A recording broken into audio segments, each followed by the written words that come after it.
Mana?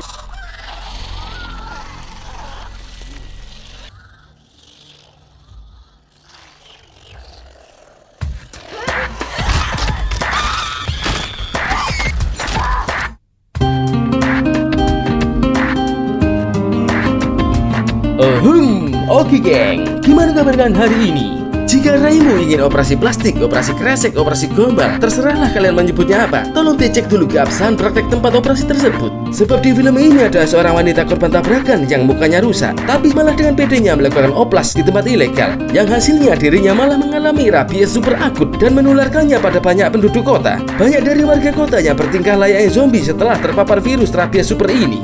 Gimana keseruan dari film Rabbit 2019 ini? So, stay with me. Opening scene diperlihatkan seekor betina introvert, pemalu, lemah lembut, minderan dan juga joker alias jomblo kering. Betina yang bernama Rose ini adalah seekor perancang busana yang bekerja pada Gunther, si tulang lunak yang tangan besi dan sangat idealis. Perlu dicatat ya kawan-kawan, kalau Rose ini adalah seorang vegetarian yang hanya menguntal tumbuh-tumbuhan saja, layaknya si embek. Hal ini merupakan elemen penting dalam perubahan karakternya nanti. Si Rose yang jomblo ditatangi si Brad untuk diajak kencan ke sebuah pesta klub malam sehabis Isya. Tentu saja Mbak Rose yang dari orok sudah jomblo kering, belum pernah disentuh pejantan, jantungnya langsung redek-dek-dek, keringetnya nerodos gobios sak jagung-jagung. Malam pun tiba. Di pesta itu semua kru di tempat kerjanya Rose hadir di klub malam ini. Si Brad pun mengajak Rose mojok, dan dia diajak gelut lidah. Untuk menekan kecemasan karena tubuhnya neredek setelah mulutnya dipoles oleh si Brad, Rose pun langsung menenangkan diri di dalam bilik WC. Saat dalam WC, dirinya mendengar perbincangan dari kedua model kembar ini yang merasan-rasanin dirinya. Inti dari perbincangan itu adalah Brad tidak benar-benar menyukai si Rose, melainkan Brad hanya menuruti kemauan Chelsea, adik tirinya Rose, sekaligus salah satu teman kerjanya. Rose yang harga dirinya merasa diinjak-injak kayak sandal swallow, langsung menjagrik-jagrikkan si Chelsea. Chelsea pun sebenarnya berniat baik agar si Rose yang introvert bisa bergaul dengan sesama makhluk bumi. Tapi Rose yang sudah terlanjur mangkel langsung ngalih dari pesta itu. Dengan mengendarai kuda metiknya, Rose pun disantap mobil hingga sekarat. Setelah beberapa minggu jadi kembang bayang di rumah sehat, dirinya akhirnya kembali siuman tepat pada hari Kamis Pahing ini. Dr. Keloid menceritakan kalau kerusakan pada wajahnya Rose sudah sangat kronis dan susah diperbaiki, dan juga ususnya Rose sudah rusak karena terkena setang motornya. Rose pun sangat penasaran serusak apa sih wajahnya sekarang, dan saat dirinya berkaca, ya, wajah Rose pun babras secara independen karena sudah dikerawuk-kerawuk aspal saat kecelakaan tempo hari. Chelsea yang sangat perhatian dengan Rose merasa amat berdosa atas segala hal yang sudah menimpa si Rose. Untuk menebus dosanya, Chelsea pun berjanji akan merawat Rose sampai waras total. Kini Rose mulai tinggal di rumahnya Chelsea karena nasib Rose ini sangat malang Jawa Timur sekali loh guys. Sebab Rose sudah yatim piatu sedari kecil, dan hanya Chelsea lah satu-satunya makhluk hidup yang peduli dengannya. Setiap kali dirinya melihat wajahnya, Rose pun merasa sangat amat nelongso dengan nasibnya. Udah yatim piatu, jelek lagi. Bahkan Rose yang kehausan pun kesulitan minum jus buah meski lewat suntikan. Itu dikarenakan rahang Rose sudah dijahit pakai kawat hingga terhubung ke bibirnya. Suatu hari Rose mendapatkan kiriman email dari Dr. Keloid yang berisi video mengenai proyek medis yang bernama Transhumanism. Proyek ini diprakarsai oleh ahli bedah yang bernama Dr. Buruk. Proyek Transhumanism percaya bahwa manusia bisa melampaui batasan kemampuan fisik dan mentalnya lewat prosedur eksperimen sel induk yang unik. Termasuk di dalamnya adalah soal rekonstruksi tubuh manusia dan kesembuhan. Dr. Buruk membutuhkan relawan yang mau dijadikan kelinci percobaan, dan seluruh biayanya sudah ditanggung oleh para donatur alias gratis. Prosedur Dr. Buruk ini diklaim aman 1000% tanpa efek samping. Yang ia butuhkan adalah diperlukan lebih banyak percobaan lagi hingga prosedur ini bisa diakses seluruh penduduk galaksi Bima Sakti. Seolah-olah mendapat durian runtuh, Rose pun langsung berinisiatif menjadi bahan eksperimen dalam proyek ini. Karena hanya dengan proyek transhumanisme ini sajalah harapan Rose bisa kembali menjalani hidup dengan normal bisa terwujud. Di antar Chelsea, Rose pun akhirnya mendatangi klinik Dr. Buruk. Singkat cerita, operasi pada Rose pun dimulai.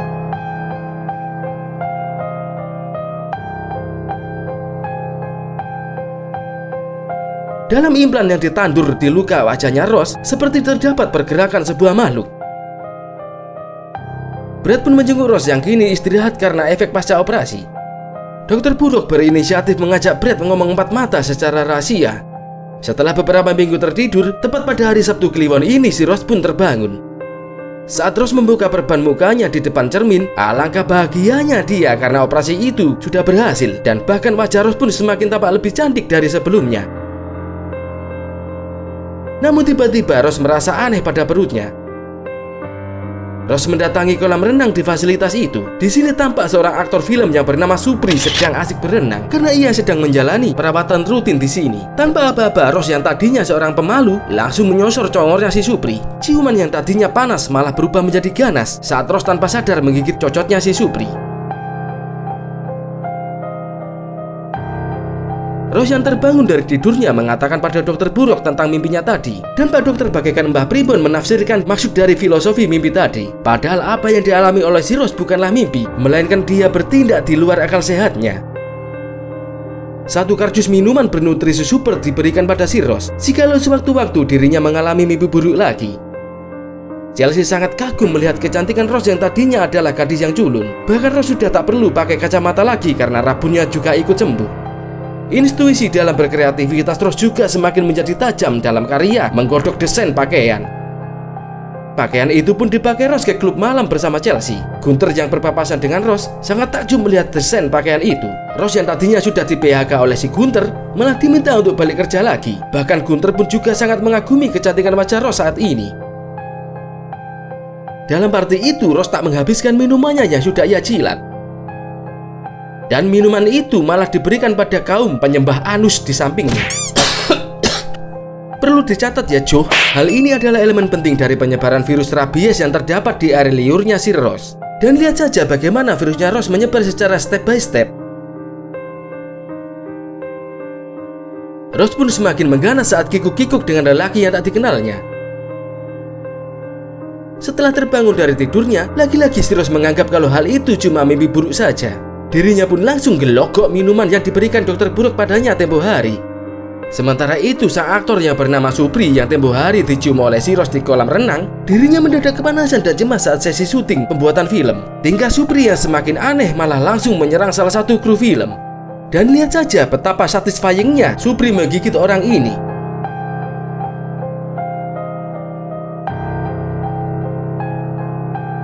Si Rose yang mengalami sakit di perutnya lagi-lagi menggelogok minuman dari dokter Buruk. Nafsu makan Rose semakin menjadi-jadi. Dirinya yang seorang vegetarian malah dengan lahap mencaplok daging babi ini. Rose pun yang tersadar merasa aneh dengan tingkah lakunya ini.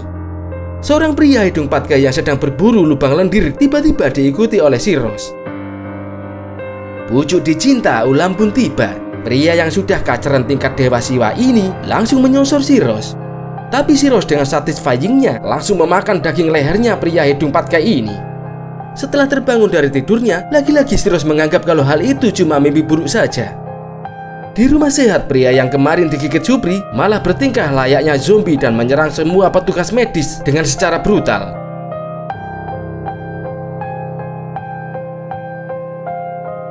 Gunter merasa terkesan dengan hasil sketsa desain gaun model yang dibuat oleh si Rose.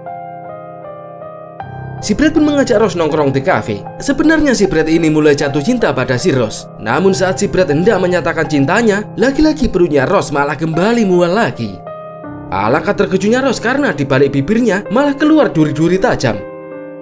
Dan dari luar kafe muncullah pria aneh yang menyerang mereka berdua. Pria ini sudah terinfeksi virus rabies hasil penyebaran dari si Rose. Brad pun dengan sigap langsung membantai pria ini hingga malaikat Israel mendolot arwahnya. Di rumah sehat sudah banyak pasien yang terinfeksi virus rabies. Dan bahkan yang lebih parahnya, sebagian orang-orang ini sudah bertingkah layaknya zombie.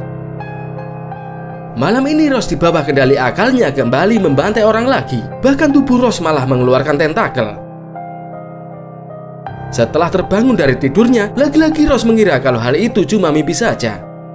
Alangkah terkejutnya Rose setelah minum cairan itu, karena saat ia menumpahkannya, ternyata cairan yang selama ini diberikan oleh dokter Buruk adalah darah. Tanpa Rose sadari, prosedur eksperimen sel yang ia jalani membuat Rose kini menjadi carrier virus rabies jenis baru, sekaligus pasien zero dari jenisnya. Seluruh tindakan pencegahan mulai diperketat karena wabah ini sudah menjadi epidemi di seluruh kota. Malam ini peragaan busana akan dimulai di tengah meningkatnya wabah rabies gendeng yang banyak menginfeksi warga kota. Chelsea yang datang terlambat mengatakan kalau dirinya baru saja digigit wanita gila saat dalam perjalanan. Kondisi kesehatan Chelsea mendadak tak stabil setelah tergigit wanita gila yang terinfeksi virus rabies jenis baru itu. Minuman yang tadi dimuntahkan Chelsea di gelas itu malah diminum oleh Saripah dan juga Martono. Saat di luar bangunan, lagi-lagi perutnya si Ross mendadak kumat lagi. Namun saat Ross didatangi kedua pria ini, tiba-tiba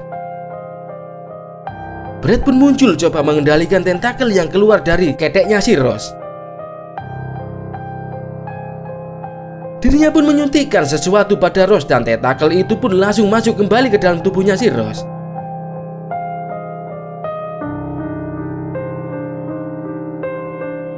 Ross yang terbangun dari pingsannya tak ingin melewatkan peragaan busana hasil karyanya. Satu persatu para model melenggak-lenggokkan tubuhnya di atas catwalk.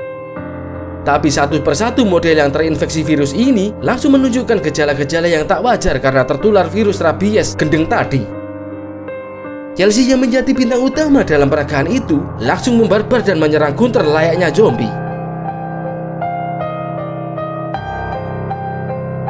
Pria kulit hitam yang tadi diserang tentakelnya si Ross juga muncul dan berubah jadi monster di tempat itu. Para polisi yang hadir di tempat itu langsung menembaki pria ini dan juga si Chelsea guna melakukan pencegahan. Ross langsung dibawa si Brad ke kliniknya Dr. Buruk. Ross pun menyadari kalau wabah rabies zombie ini bersumber dari dirinya. Dr. Buruk coba menunjukkan sesuatu pada Ross. Namun saat Ross dan Brad masuk ke ruangan itu, tiba-tiba Dr. Buruk malah menguncinya dari luar. Dan selama ini ternyata si Brad adalah orang yang diperintahkan Dr. Buruk untuk mengawasi si Ross. Tapi si Brad mau melakukan hal itu bukan semata-mata karena uang, melainkan karena ia peduli pada si Ross. Dr. Buruk mengkocrotkan cairan darah ke seluruh tubuhnya Brad sehingga monster dalam tubuhnya si Ross mendadak kambuh lagi. Namun saat Brad mundur ke belakang, tiba-tiba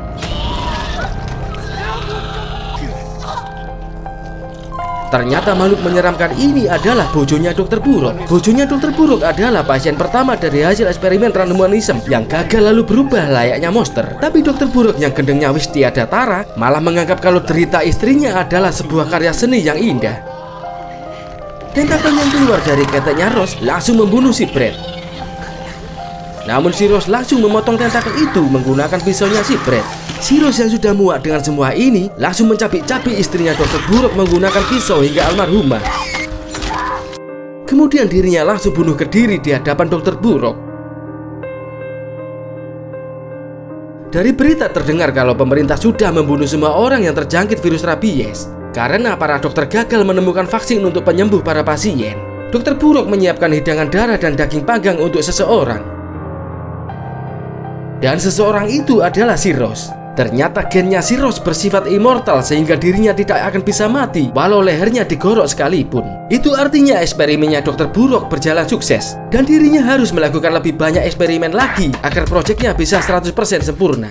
Dan film pun berakhir. Suka tak suka dengan review film ini, kalian harus tetap menonjol logo like sabrek channel MJ YouTube ini dan silakan adu jotos di kolom komentar. Mungkin segitu saja. And so wassalam.